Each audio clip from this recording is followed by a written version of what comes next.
Remote from humanity as the supreme creator god often is in African religions, we've seen that lesser gods and goddesses in African pantheons are often very involved in human affairs. In fact, a number of divinities go so far as to wed or otherwise have close relations with mortals in African myths. And some mortals pursue such relations with gods as well. In some cases, divine infatuation with humanity appears to be a lark, as it quite often is in Greek mythology. Elsewhere, close relationships between gods and mortals seem to be of much greater significance, although their meaning is almost never stated explicitly. Some authors, notably Clyde Ford, to whom I'm indebted for his vivid storytelling and perceptive analysis, see them as addressing the soul's spiritual journey. To Ford, marrying a deity is quite literally wedding oneself to the eternal, a way of rising above quotidian reality and embracing one's mortality and immortality at the same time. But just as married and unmarried human beings have intimate relationships with one another, ranging from shallow to deep, tender to abusive, the interactions between African gods and mortals, when taken as a whole, seem to express many different ideas about life and the divine. In interactions between male gods and female mortals, it's almost always the god who appears to initiate the relationship. This is, of course, in keeping with many societies' traditional conceptions of male and female behavior. Females are expected, from this perspective, to be pure of heart, protective of their virtue, and largely passive. Not infrequently, however, the mortal female in these stories is in need and cries out to God to come to her rescue. Sometimes the cry is a pure call for help. In other cases, there is some ambiguity as to whether it's an invitation to something more.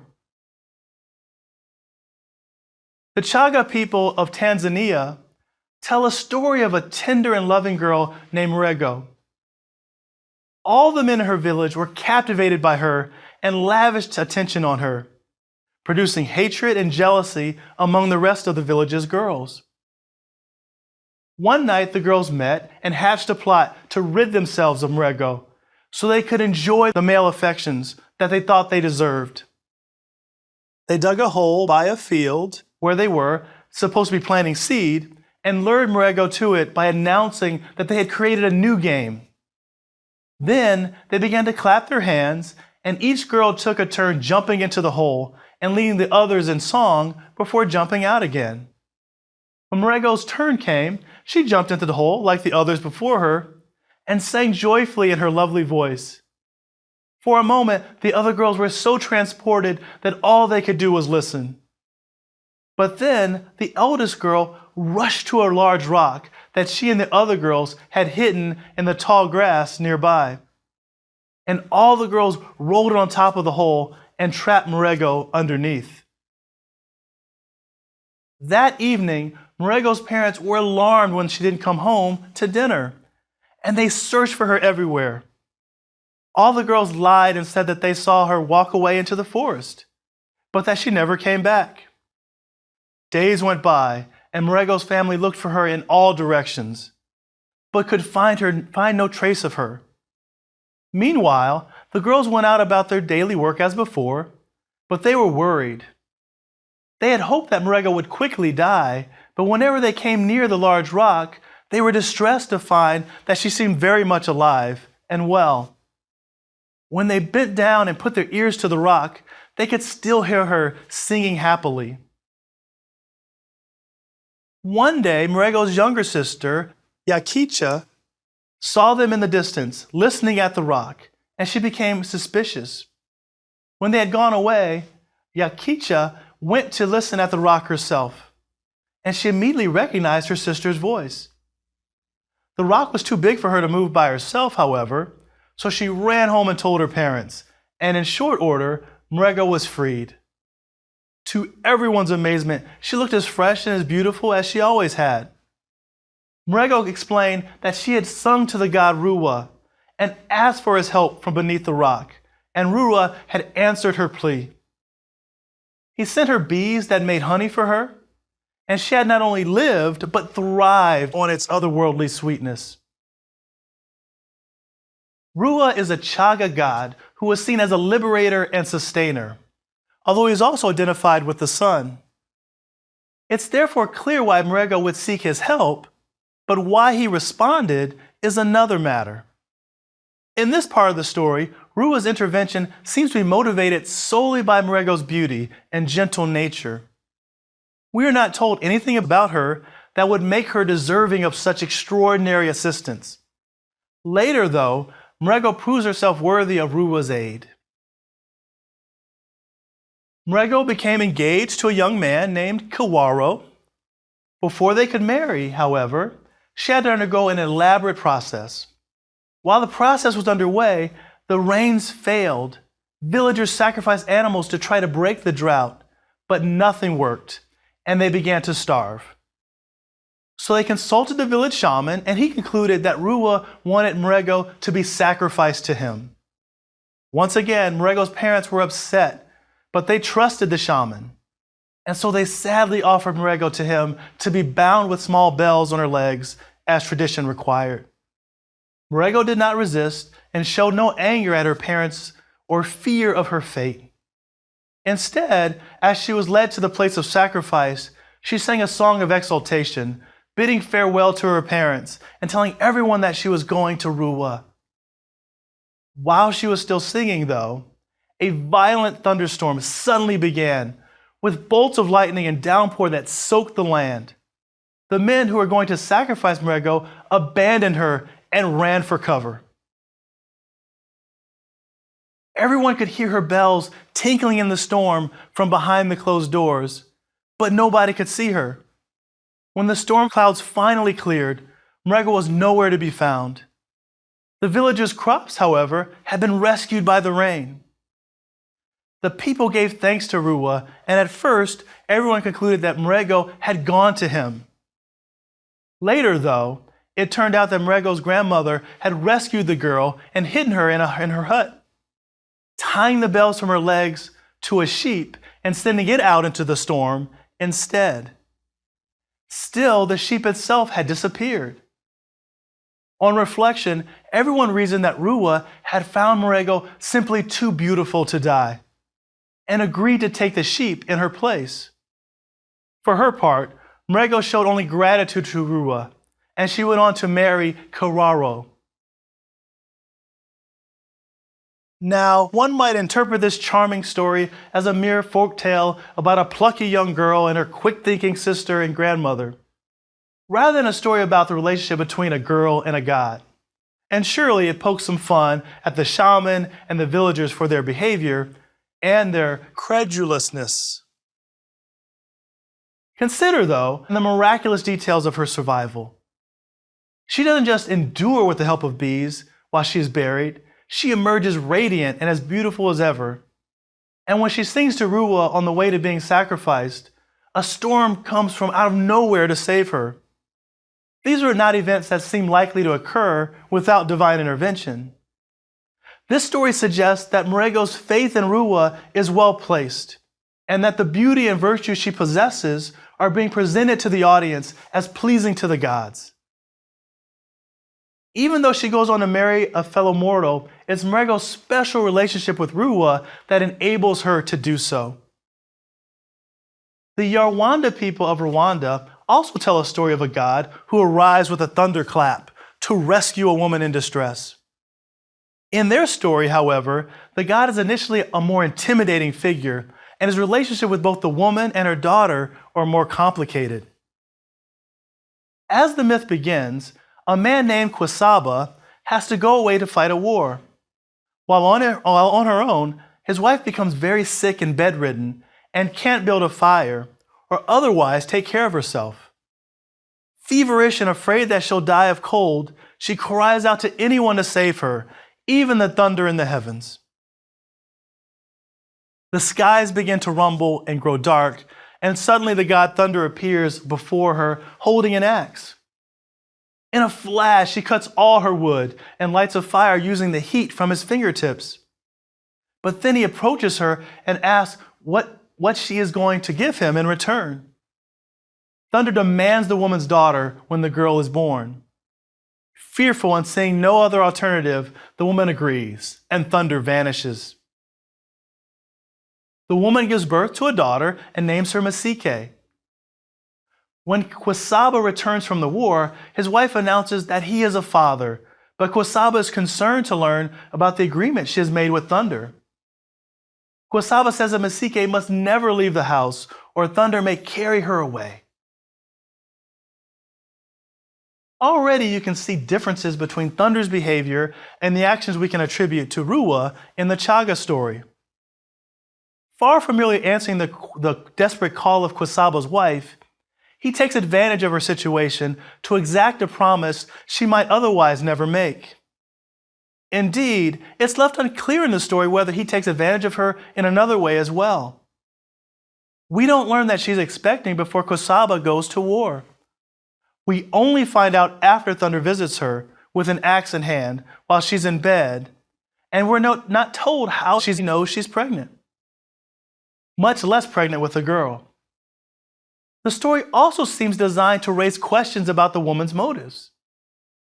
Should we believe her when she tells Kwasaba that he is Masike's father? If not, is the implication that, on some level, she welcomes Thunder into her bedroom while her husband is away? Masike's parents keep her inside the house as she matures.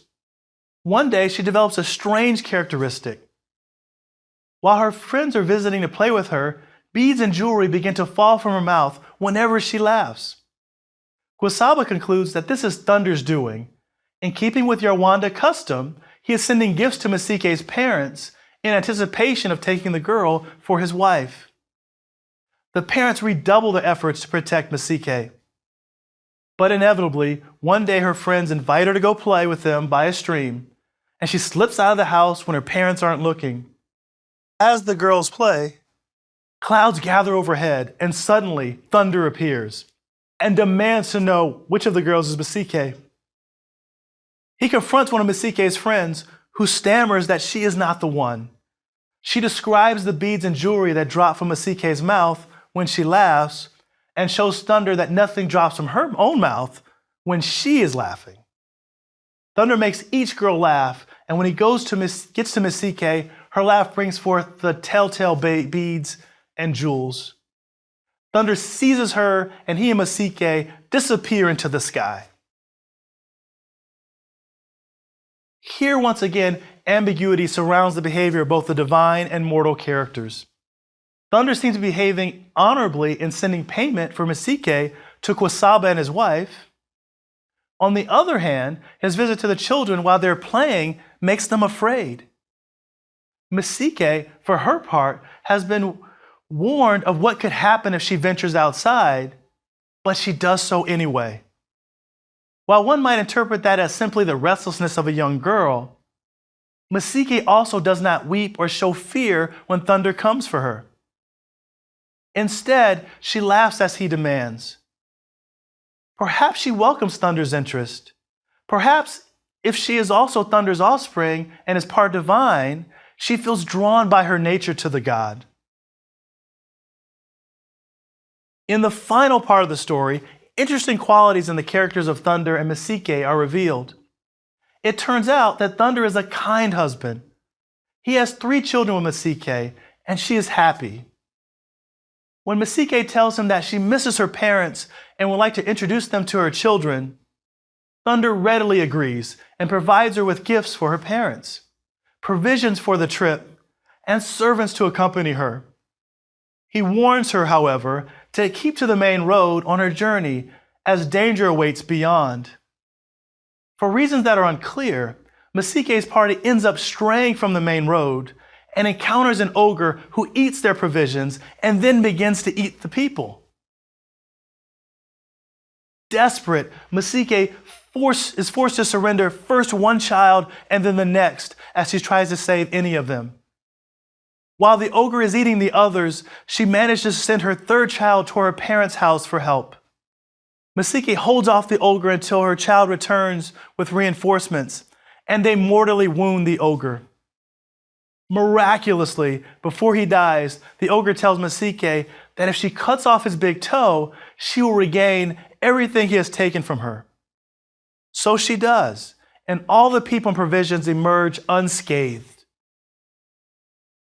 The traveling party finally reaches Masike's old home, where there is much celebration, and her parents gratefully receive Thunder's gifts. After some time, though, Masike bids goodbye to her parents, and she and her traveling party rise into the sky. Her parents never see her again. Like many a good myth, the story of Masike leaves enough unanswered questions that it's open to many interpretations. In the context of our broader discussion of African mythology, though, I think it's especially worth noting the interplay between the sacred and the profane in the story. Kwasaba and his wife have a hesitant, to some extent fearful relationship with the divine figure of Thunder.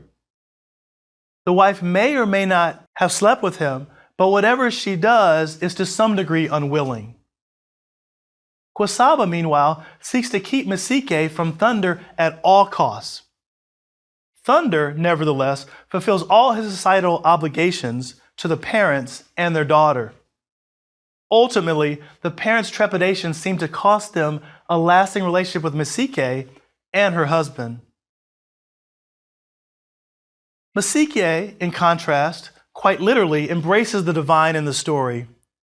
She shows unalloyed willingness to be with Thunder and is content as his wife. I think a fair reading of this story is that Masike's decisions represent, for the story's intended audience, the right choices to make with respect to the divine. Masike honors the divine, yields to it, and remains loyal to it. When she strays into the hands of the ogre, perhaps by error, she acts responsibly and shows herself deserving of divine aid. From the example of Masike's mother, who expected something for nothing from the divine, we learn that the gods don't accept such arrangements. In the end, trying to withhold something from the gods is futile. They honor their promises and treat humanity generously, but they have their own purposes and they take what is theirs. Whatever divine benevolence and honor is demonstrated in the relationships between the gods and characters like Mrego and Masike, it's undermined repeatedly in the other myths by the antics of African tricksters. Divine figures though they are, tricksters have relations with human beings that quite often violate social norms and often seem to show us dishonor of the most extreme kind. In his book, Trickster and Hero, scholar of African mythology Harold Shube recounts a story told in Ghana by the Asante and Akan peoples.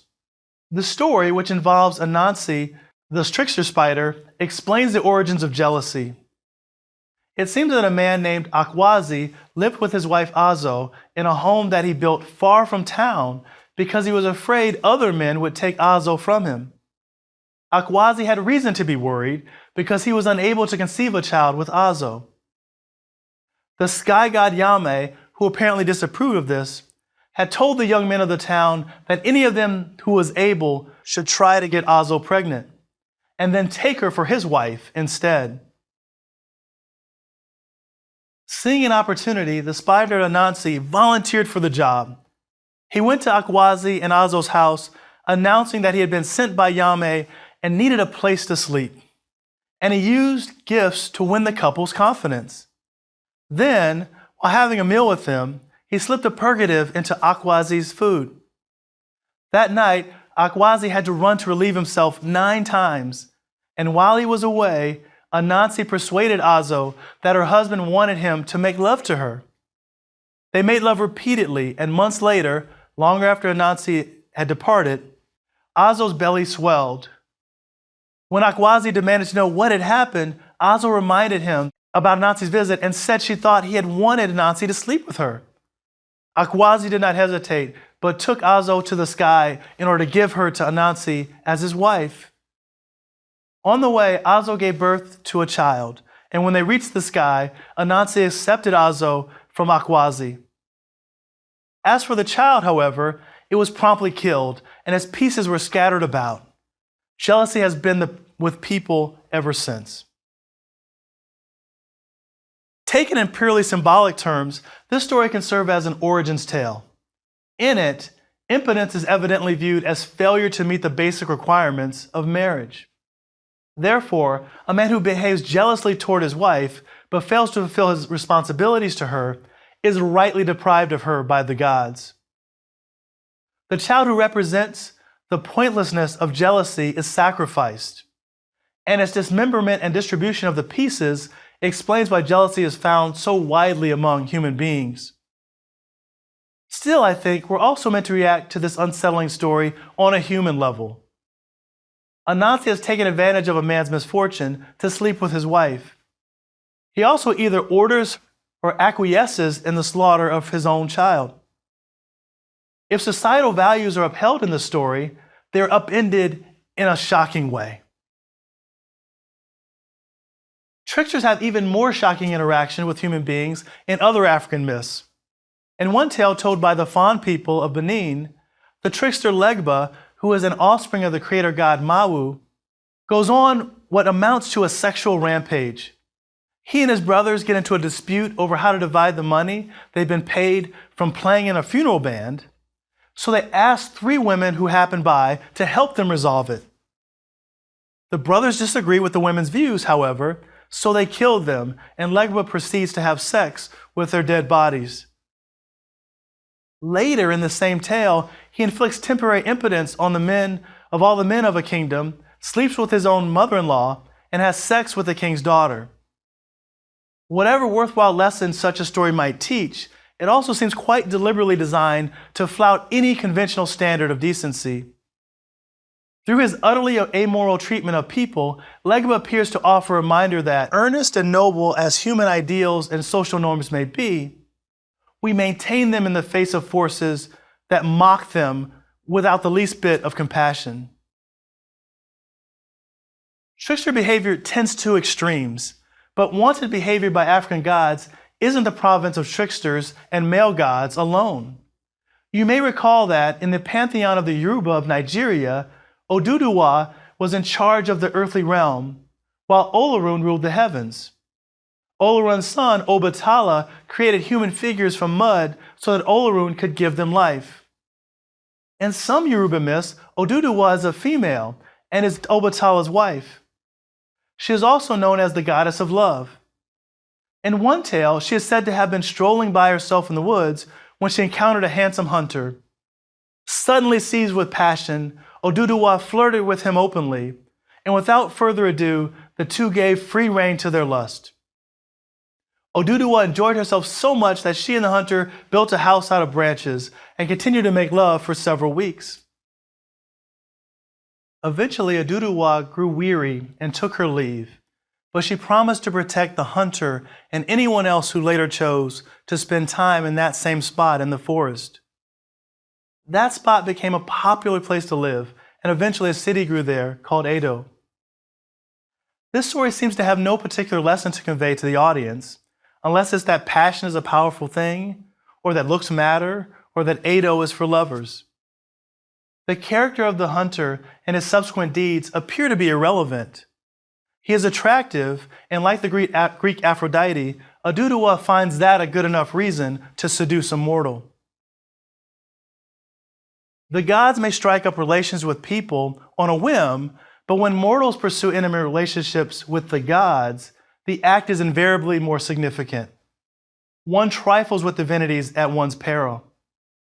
Perhaps, as Clyde Ford suggests, these pursuits represent the human quest to transcend this world and bind oneself to the eternal. Certainly they reflect the lengths to which mortals will go for love. It tends to be mortal men, however, and not women who seek to marry divinities. Again, this seems in keeping with traditional views on the appropriate social role of each gender. It is curious, however, that African goddesses, such as Oduduwa, show no such restraint. Our next story offers an interesting blend of initiative on the part of both a mortal man and a goddess. The royal family of Uganda traces its lineage back over 1,000 years to a Baganda figure named Kintu, who is said to have brought a group of disparate tribes together to form a kingdom. According to Baganda myth, When Kintu first arrived in the land, there was only disorder and no food to be found anywhere. Kintu relied entirely on one cow that he had with him for nourishment. The goddess Nambi, daughter of the sky god Gulu, visited Earth, and when she saw Kintu, she promptly fell in love with him. Kintu and Nambi wanted to marry, but Gulu was protective of his daughter, so he tested Kintu with an assortment of challenging tasks. He stole Kintu's cow to see whether Kintu could find a way to live without it. Kintu almost starved to death, but Nambi rescued him by telling him where to find edible plants. Gulu then subjected Kintu to the opposite extreme, placing him in a house and demanding that he eat a meal for over 100 people. Kintu found a hole in the house and dumped what he couldn't eat there. Still, more tests followed, and Kintu managed to pass each one. Finally, Gulu put Kintu's cow in with a herd of several thousand cattle and told him to pick out which one was his. Fond as he was of his cow, Kintu was unsure of how to find it in the enormous herd, until a bee came to his aid and pointed out the cow by landing on its horns. At last, Gulu relented, and Kintu and Nambi were happily married. Here, Nambi is no less determined than Oduduwa was to unite with a mortal. But Oduduwa's motives were purely carnal, and the long-term product of her tryst with the hunter was a single city.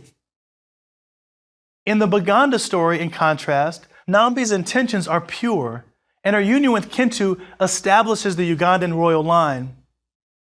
It also serves a symbolic purpose, conveying that Uganda's kings rule with God's approval.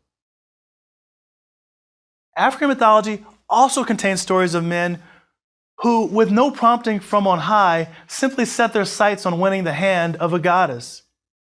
As you might expect, such ambition comes with a risk.